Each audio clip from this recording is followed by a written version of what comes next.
I'm Rafael Villegas, lead concept artist on Gangs of Sherwood. As a concept artist, I create the characters, environments, and items based on the vision of the game's artistic director and production director. My name is Andrea Di Stefano. I'm the game director on Gangs of Sherwood. Hey guys, my name is Van Panzervelo. I'm the game designer for Gangs of Sherwood. We created a different range of enemies for the game. We have weaker enemies who alone are basically punching bags for the player, but become a huge threat the larger they are in numbers. But then on the other side we have the elite enemies who they themselves pose a huge threat onto the player team. We have different roles for the enemies. For example, we have the priority targets. A good example of that is the flag bearer, who left alone will buff his allies around him. And then on the other side we have base breakers.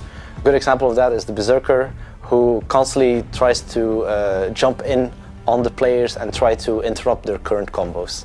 And of course, we wouldn't be an action game if we didn't have bosses.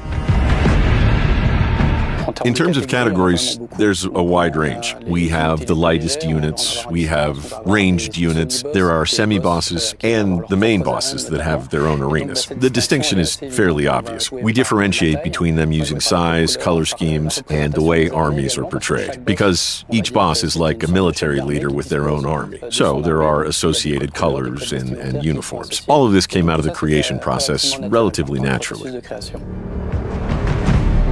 We really tried giving unique attributes to each of our enemies. For example, one of my favorites is the captain, who leads a personal squad of dragoon enemies. The captain can give orders to his dragoon enemies to specifically target and give out unique attacks to one specific player.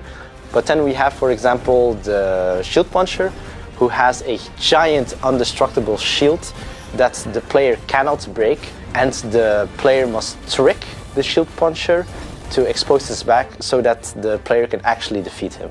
For armor, we decided to go with animal-styled armor for some of the elite units.